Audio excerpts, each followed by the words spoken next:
दुनिया के सभी देशों के हथियारों पर नजर रखने वाली SIPRI यानी Stockholm International Peace Research Institute ने अपना सालाना जो रिपोर्ट है वो तैयार की है। उसमें समरी तैयार की है और वो बहुत बड़ी वार्निंग दे रही है।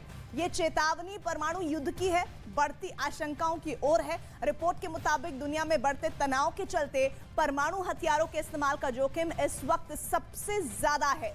दुनिया में परमाणु हथियारों की तादाद बढ़ने की आशंका है। यूक्रेन युद्ध के अलावा दुनिया में और कहां-कहां परमाणु युद्ध का मोर्चा खुल सकता है, आइए इस स्पेशल रिपोर्ट को देखिए और समझिए।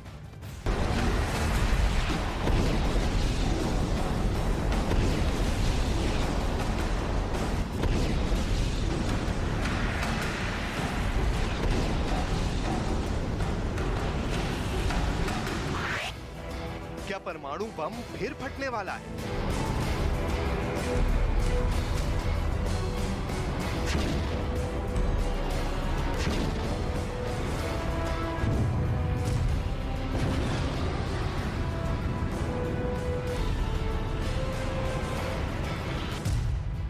क्या परमाणु बम से दुनिया फिर दहलने वाली है?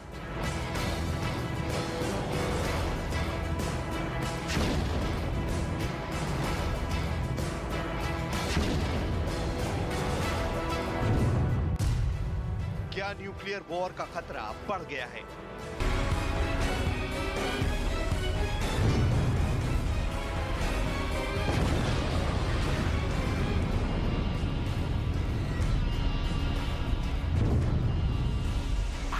अगर परमाणु बम हुआ तो बड़ा एटम बम फूटेगा या फिर छोटे परमाणु बम से बर्बादी का बिगुल बजेगा?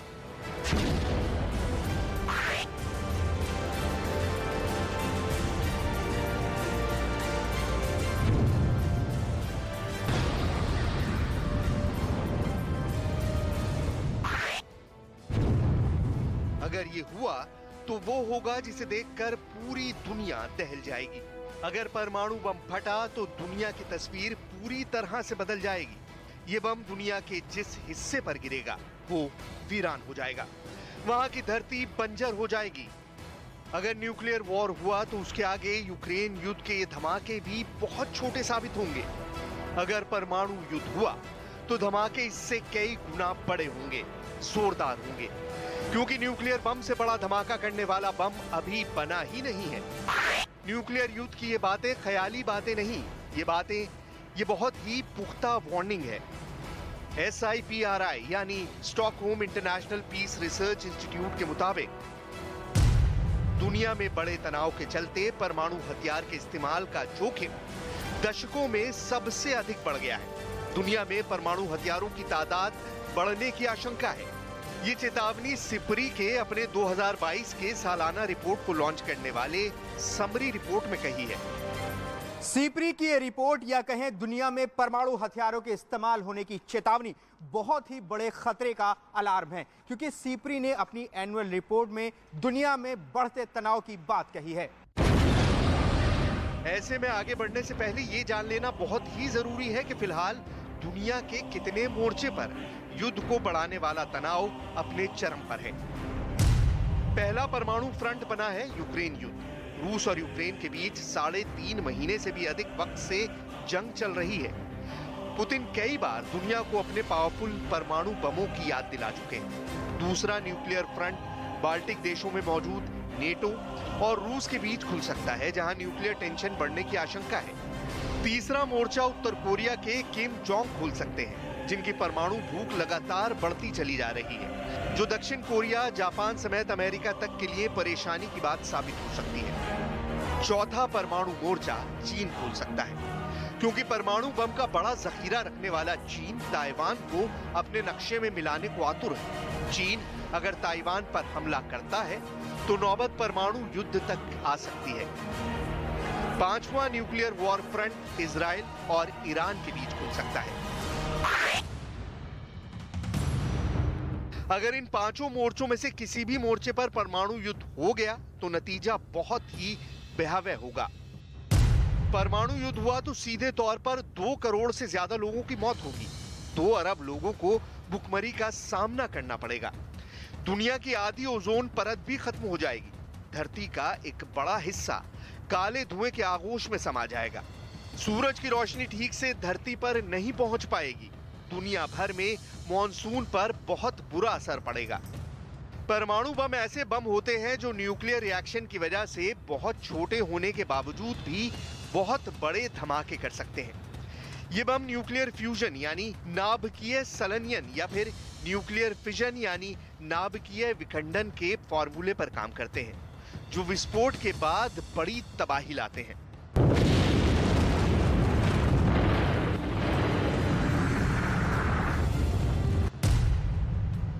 FAS यानी फेडरेशन ऑफ अमेरिकन साइंटिस्ट के मुताबिक 3600 एटमी हथियार मिसाइलों पर लगाए गए हैं और ये सैन्य बलों के नियंत्रण में है। इनमें से करीब 1800 हथियार हाई अलर्ट मोड में हैं और शॉर्ट नोटिस पर हमले के लिए तैयार रहते हैं। रूस ने 1600 हथियार मिसाइल पर तैनात कर रखे हैं। अमेरिका ने भी इतनी ही संख्या में हथियार को तैनात कर रखा है। फ्रांस ने 280 और ब्रिटेन ने 120 परमाणु हथियार तैनात कर रखे हैं। Stockholm International Peace Research Institute ने अपनी 2022 की सालाना रिपोर्ट में आशंका जाहिर की है वैश्विक तनाव के चलते शीत युद्ध के बाद पहली बार परमाणु हथियारों का वैश्विक जखीरा जल्द ही फिर से बढ़ सकता है। परमाणु बम को बनाने की शुरुआत सबसे पहले अमेरिका ने सेकेंड वर्ल्ड वॉर के दौरान की थी। अमेरिका ने साल 1942 में परमाणु हथियार बनाने के लिए मैनहट्टन परियोजना की शुरुआत की थी, जिसमें तब $2 अरब का खर्च आया था, जो आज की तारीख में 2 लाख करोड़ भारतीय रुपयों के बराबर है। फिर रूस, ब्रिटेन और फ्रांस जैसे देश एटॉमिक होड़ में शामिल हो गए। अगर दुनिया के परमाणु बमों की तादाद को ग्राफ के जरिए समझने की कोशिश करें तो साल 1945 में 2 एटम बम से बढ़कर साल 1985 में कोल्ड वॉर के आखिरी दौर में पूरी दुनिया में परमाणु हथियार का जखीरा टॉप पर था। उस वक्त एटम बमों की तादाद 66,449 तक पहुंच गई थी। Bulletin on the atomic scientist द्वारा बनाए गए डेटा से पता चला है कि 1986 के बाद से एटम बम कम होते गए हैं। फेडरेशन ऑफ अमेरिकन साइंटिस्ट के मुताबिक 1990 के दशक की तुलना में हाल के दिनों में परमाणु हथियारों को नष्ट करने की रफ्तार में कमी तो जरूर आई है, लेकिन एक अनुमान के मुताबिक दुनिया में अभी भी तकरीबन 13,900 परमाणु बम मौजूद हैं। हालांकि शीत युद्ध के बाद परमाणु हथियारों के जखीरे में कमी आई है, लेकिन आज भी दुनिया के कई देशों के पास हजारों की संख्या में ये हथियार मौजूद है। रूस के पास अभी 6,500 परमाणु हथियार हैं। अमेरिका के पास 6,185 हथियार हैं। फ्रांस के पास 300, चीन के पास 290, ब्रिटेन के पास 215, इजराइल के पास 80, पाकिस्तान के पास 140 से 150, भारत के पास 130 से 140 और उत्तर कोरिया के पास 20-30 परमाणु हथियारों का अनुमान है। दुनिया के कुल 9 देशों के पास एक से बढ़कर एक ताकतवर एटम बम है, जिसमें से अगर कोई देश एटम बम का बटन दबा दे तो दुनिया का नक्शा बदल सकता है। रूस और अमेरिका के पास तो इतने पावरफुल एटम बम हैं जिससे वो आधी दुनिया का नामो निशान मिटा सकते हैं। युद्ध में परमाणु बम का इस्तेमाल सिर्फ एक बार दूसरे विश्व युद्ध के दौरान जापान के खिलाफ हुआ था। हिरोशिमा और नागासाकी पर परमाणु हमलों के बाद जापान घुटनों पर आ गया था और दूसरा विश्व युद्ध समाप्त हो गया था। सीपरी की माने तो 76 साल बाद एक बार फिर परमाणु युद्ध की आशंका बढ़ गई है।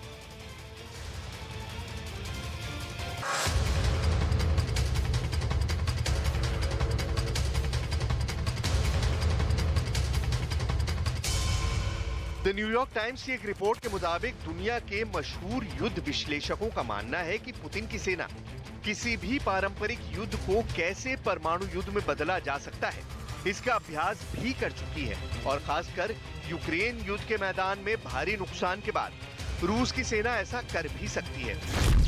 आमतौर पर परमाणु हथियार 2 तरह के होते हैं, एक स्ट्रेटेजिक परमाणु हथियार और दूसरे टैक्टिकल परमाणु हथियार यानी छोटे परमाणु बम जो सीमित दायरे में तबाही मचाते हैं।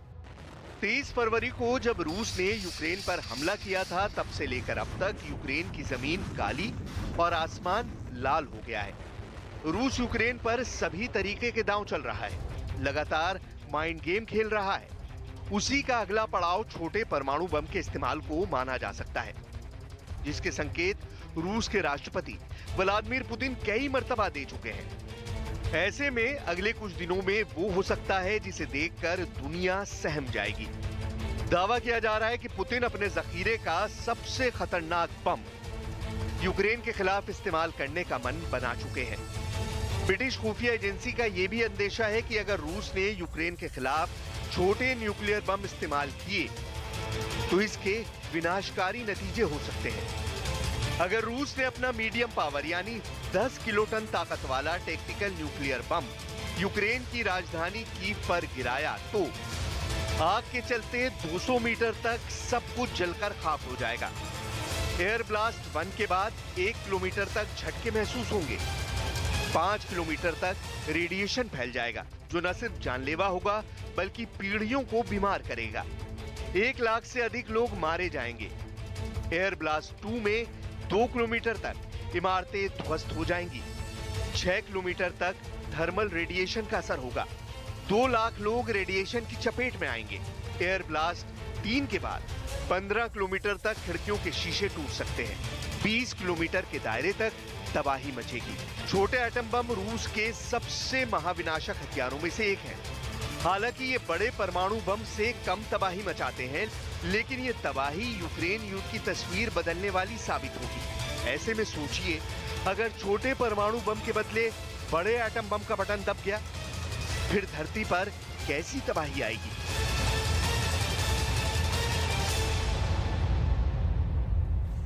काला सागर में निवाले का काल सामने आया है। ये ऐसा जल दैत्य है जो दुनिया के 6 अरब लोगों को भूखा मार सकता है। दरअसल यूक्रेन युद्ध में काला सागर जल अखाड़ा बना हुआ है।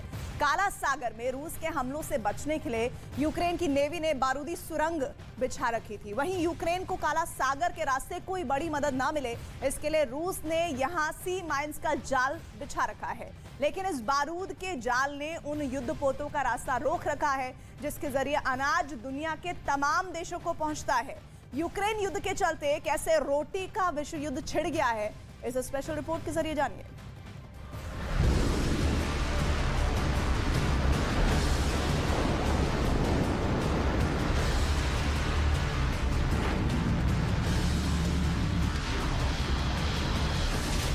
गहरे समंदर में विस्फोट, वीडियो नंबर 1।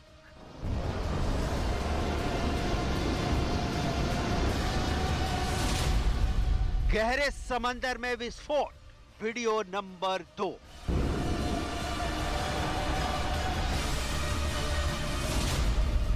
गहरे समंदर में विस्फोट, वीडियो नंबर 3।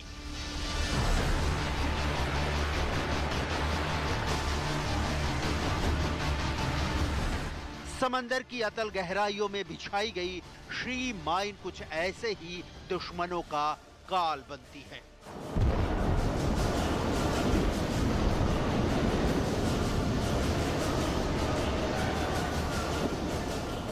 रूस की नौसेना ने काला सागर में ऐसी ही श्री माइंस का जाल बिछा रखा है जो यूक्रेन की नेवी के लिए साइलेंट किलर बने हुए हैं।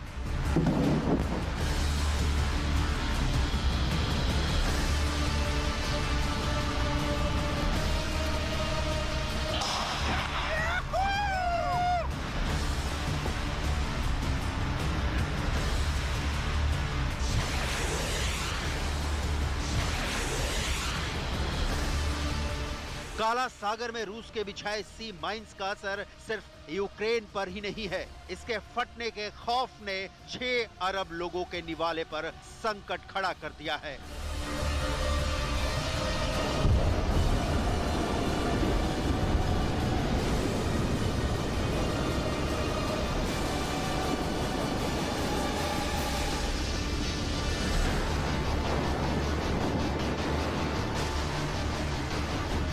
ब्लैक सी में बिछे बारूद की बिसात का असर 94 देशों में मौजूद लोगों की थाली पर पड़ने की आशंका है।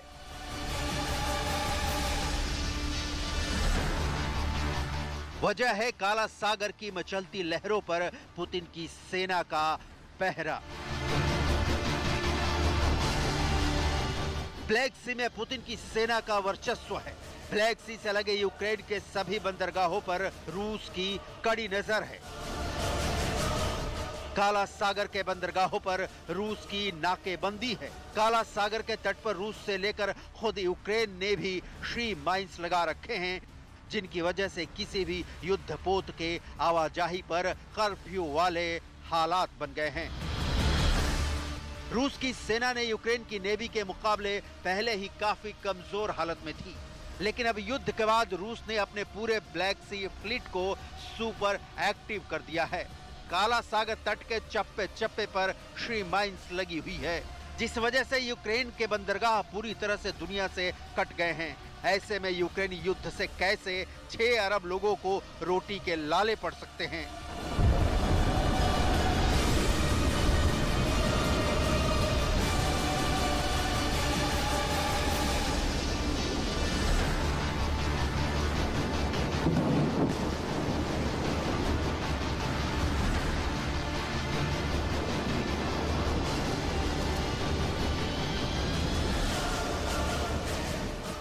इस फूड क्राइसिस की पूरी कहानी बताएंगे, लेकिन उससे पहले इस संकट के जड़ में क्या है इसे समझ लीजिए। यूक्रेन के think tank centre for defence strategy के मुताबिक फिलहाल काला सागर में 6 ब्लैक सी फ्लीट जहाज और 2 पनडुब्बियां हैं, जो मालवाहक जहाजों की सुरक्षा के लिए खतरा बने हुए हैं। वहीं रूस और यूक्रेन के बिछाए सी माइंस भी जहाजों के लिए काल बनी हुई हैं। काला सागर की लहरों पर रूस के युद्धपोत तैनात हैं। समंदर के अंदर पनडुब्बियां मोर्चा संभाले हुई हैं। साथ ही साथ साइलेंट किलर के तौर पर सी माइंस भी मौजूद हैं।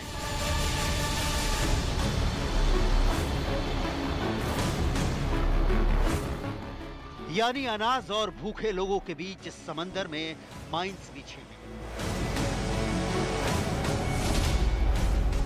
एडवांस माइंस समुद्र की सतह पर पानी के अंदर लगाई जाती हैं।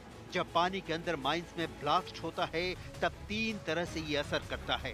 विस्फोट से निकली ऊर्जा का 53% शॉक वेव होती है, 46% गर्मी में बदल जाती है, वहीं 1% लाइट में तब्दील होती है। लेकिन दुश्मन के युद्धपोत पर सबसे अधिक असर माइंस से निकले शॉक वेव का होता है। शॉक वेव युद्धपोत को तोड़ देते हैं। करीब करीब पूरे ब्लैक सी पर रूस ने कैसे बारूद का जाल बिछा रखा है, इसे आप इस वीडियो से समझ सकते हैं। इस वीडियो में दिख रहा है कि समंदर के नीचे से निकलती मिसाइल अपने टारगेट को ध्वस्त करने के लिए तेजी से आगे बढ़ रही है।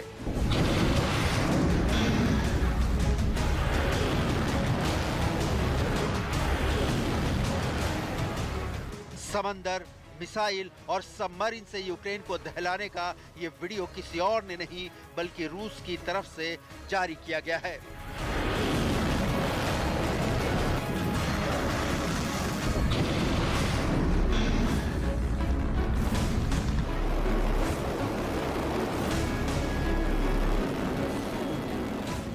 ये वीडियो उस वक्त का बताया जा रहा है जब रूस ने काला सागर के अपने सबमरीन से यूक्रेन पर मिसाइल से अटैक किया था। रूस की पनडुब्बियां पूरी दुनिया में अपनी ताकत के लिए जानी जाती हैं।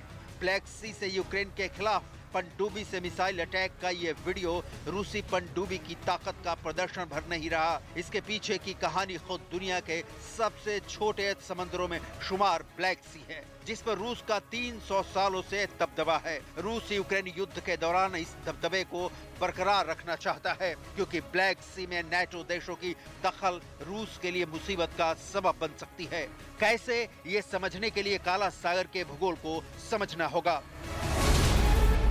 काला सागर से 6 देशों की सीमा लगती है: रूस, जॉर्जिया, तुर्की, बल्गेरिया, रोमानिया और यूक्रेन। इन देशों में से 4 पहले से ही नाटो के सदस्य हैं। जाहिर है रूस की चुनौती बड़ी है, क्योंकि 5वां देश यूक्रेन भी नाटो में शामिल होने के लिए बेकरार है। रूस ये कभी नहीं होने देगा, चाहे पूरा यूक्रेन कब्रिस्तान में तब्दील करना पड़े। यूक्रेन के समंदर से लेकर जमीन और आसमान तक बमों की बारिश से यूक्रेन काला क्यों न पड़ जाए। पुतिन की सेना इस वक्त भी यही कर रही है। पूर्वी यूक्रेन में डॉनबास की जंग को तेज कर दिया गया है। वहीं दक्षिणी यूक्रेन से लगे काला सागर के अधिकांश हिस्से पर अपना दबदबा बना रखा है। इसके पीछे की वजह रूस का ब्लैक सी के किनारे बसा होना नहीं है, इसका कारण है वो खजाना जो ब्लैक सी में छिपा है। यानी ब्लैक सागर में रूस के हित को समझना बहुत जरूरी है। यूक्रेन की इकोनॉमी में अहम भूमिका निभाने वाले गेहूं और स्टील का सबसे ज्यादा उत्पादन ब्लैक सी के किनारे बसे शहरों में होता है। नेटो में शामिल देशों पर इकोनॉमिक और पॉलिटिकल दबदबा कायम करने के लिहाज से ब्लैक सागर स्ट्रेटेजिक पॉइंट है, जहां रूस का नेवल बेस सेवेस्तोपोल है। रूस इस इलाके में नेटो का दखल नहीं चाहता। ब्लैक सी को रूस यूरोप का आर्थिक प्रवेश द्वार मानता है। यहाँ से वो भूमध्य सागर तक अपनी पहुंच बनाता है। यहाँ से दक्षिणी यूरोप के शहरों में अपने साजो सामान पहुंचाता है। यूरोप के कई देश ऊर्जा और तेल की जरूरतों को पूरा करने के लिए ब्लैक सी को सेफ और शॉर्ट रूट की तरह इस्तेमाल करते हैं। ब्लैक सी के आसपास के क्षेत्र को विश्व की रोटी का टोकरी कहा जाता है। ब्लैक सी में नेचुरल गैस और तेल का भंडार है।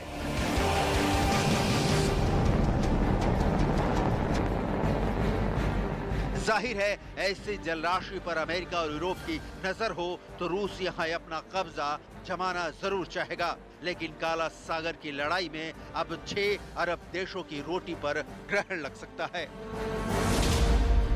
यूक्रेन गेहूं का प्रमुख वैश्विक निर्यातक देश है, जो गेहूं के वैश्विक बाजार में 9% का योगदान देता है। यूक्रेन वैश्विक सूरजमुखी तेल बाजार के 42% हिस्से और दुनिया के मक्का के 16% हिस्से का निर्यात करता है। ब्लैक सी में शी माइंस की वजह से यूक्रेन में 20 से 25 मिलियन टन गेहूं फंस गया है।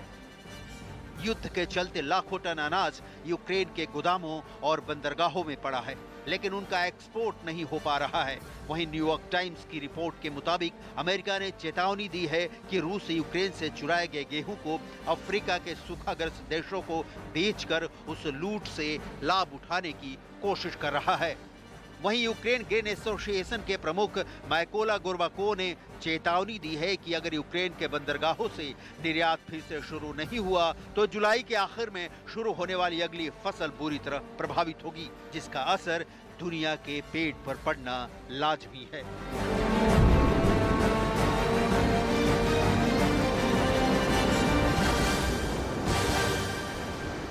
और आइए अब देखते हैं रूस यूक्रेन महायुद्ध से जुड़ी 10 बड़ी खबरें। रूस दिवस पर पुतिन ने फिर दिखाए तेवर, इशारों में ही सोवियत संघ की तरह से एकजुट होने की बात कही। रूसी सेना ने मारिउपोल के पास समंदर में धमाका कर बड़े हमले का दावा किया। रूस ने हेलीकॉप्टर से यूक्रेन पर हमले का वीडियो जारी किया है। हमले में यूक्रेन को काफी नुकसान हुआ है। मारिउपोल में रूस ने हमले का दावा किया है। रूस ने मारिउपोल के समंदर में धमाके का वीडियो जारी किया है। रूस ने मारिउपोल पर कब्जे का दावा किया है। डोनेट्स्क में जंग जबरदस्त हो रखी है। डोनेट्स्क पर रूस ने कब्जे का दावा किया है। लुहांस्क पर रूस ने बड़ा दावा किया है। रूस का कहना है कि यूक्रेनी सैनिक लुहांस्क छोड़कर भाग गए हैं। इसके साथ ही रूस ने अमेरिका का एंटी टैंक मिसाइल सिस्टम अपने कब्जे में ले लिया है। यूक्रेन ने रूस को बड़े नुकसान होने का दावा किया है। यूक्रेन ने दावा किया है कि युद्ध में रूस के 20 अधिकारियों की मौत हुई है। यूक्रेन युद्ध में रूस को भारी नुकसान हो रहा है। ज़ेलेंस्की का दावा है कि दूसरे विश्व युद्ध के बाद सबसे ज्यादा 40,000 रूसी सैनिकों की मौत हुई है। रूस ने मारिउपोल में रूसी झंडा लहराने का वीडियो जारी किया है। मारिउपोल की सड़कों पर रूसी सैनिकों ने रूसी झंडा लहराया है। यूक्रेन के सेवेरोडोनेस्क में रूस का हमले में नदी का पुल तबाह हो गया है। यूक्रेन में भीषण युद्ध जारी है। यूक्रेन में अब बच्चा युद्ध में कूद रहा है। 15 साल का ये यूक्रेनी बच्चा ड्रोन की मदद से दुश्मन पर नजर रख रहा है और हर एक जानकारी यूक्रेन की सेना को दे रहा है।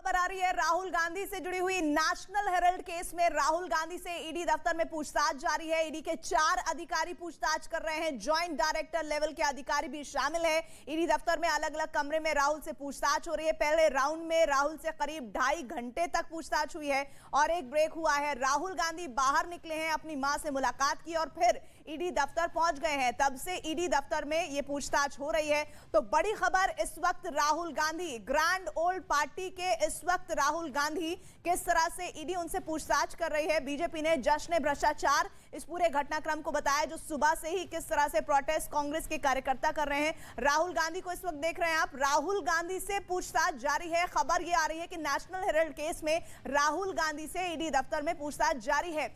ईडी के 4 अधिकारी पूछताछ कर रहे हैं। पहला सेशन हुआ लंच से पहले, फिर दूसरा सेशन हुआ लंच के बाद। जॉइंट डायरेक्टर लेवल के अधिकारी हैं जो इस इन्वेस्टिगेशन को कर रहे हैं। ईडी दफ्तर में अलग अलग तरह से राहुल से पूछताछ किया जा रहा है, सवाल जवाब किए जा रहे हैं। पहले राउंड में मैंने बताया आपको कि राहुल से करीब 2.5 घंटे तक पूछताछ हुई है। कहा जा रहा था कि हो सकता है कि वो पूछताछ वहीं खत्म हो। अरुण मेरे साथ जुड़ रहे हैं। अरुण, अभी की ब्रेकिंग न्यूज क्या है राहुल गांधी से जुड़ी हुई?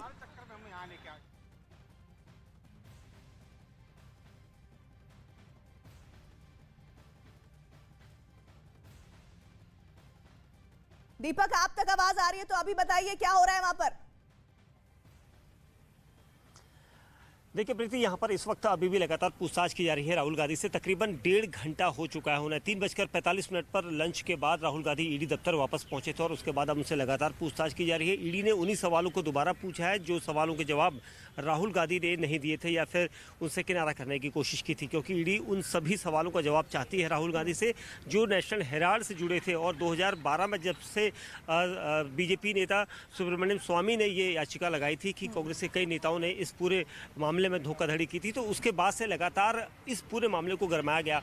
और साथ ही 2015 के बाद जमानत पर है राहुल गांधी, सोनिया गांधी। और आज खास तौर से राहुल गांधी जब उन्हें लंच ब्रेक मिला था तो उस दौरान वो गंगाराम अस्पताल गए थे अपनी मां सोनिया गांधी से मिलने के लिए। तो एक कहीं ना कहीं उस लंच दौर में जो वो वहां गए थे तो उस बीच क्या बातचीत हुई ये हालांकि अभी तक नहीं निकल कर आया, लेकिन ये साफ है कि नेशनल हेराल्ड में उनसे वो सारी कंपनियों के बारे में पूछा गया। एजेएल को किस तरह से उन्होंने फंड रिलीज किया था और यंग इंडिया जो कंपनी बनाई थी उसमें कितने डायरेक्टर थे, किस तरह से फंड उसके लिए रिलीज किया गया और किन किन जगह से शेयर के बारे में बातचीत की, कौन डायरेक्टर है।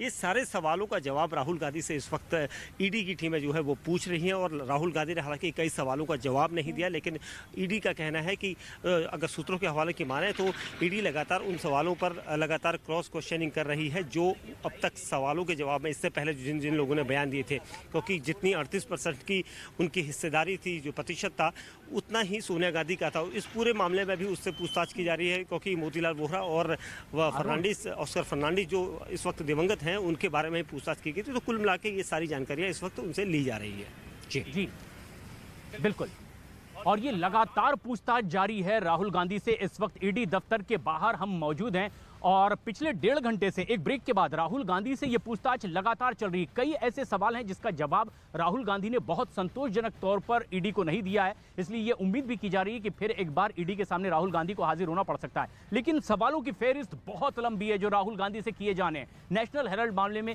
जो आर्थिक अनियमितताएं हुई है, जिस तरह का आरोप लगे सोनिया गांधी और राहुल गांधी पर, वो 2015 से ही इस पूरे मामले में जमानत पर हैं। इस वक्त जहां हम ईडी दफ्तर के बाहर मौजूद हैं, पिछले 1.5 घंटे से लगातार एक लंच ब्रेक के बाद राहुल गांधी से यह पूछताछ चल रही है। लेकिन इससे पहले 2.5 घंटे लगातार पूछताछ चली थी राहुल गांधी से। कई ऐसे सवाल हैं जो पूछे गए उनसे इसी नेशनल हेराल्ड के मामले में और उनसे कुछ सबूत भी मांगे गए हैं। दीपक, जिस तरीके के सवाल राहुल गांधी से किए जा रहे हैं, क्या यह बहुत उम्मीद है कि आज के बाद एक बार फिर ईडी उन्हें बुला सकती?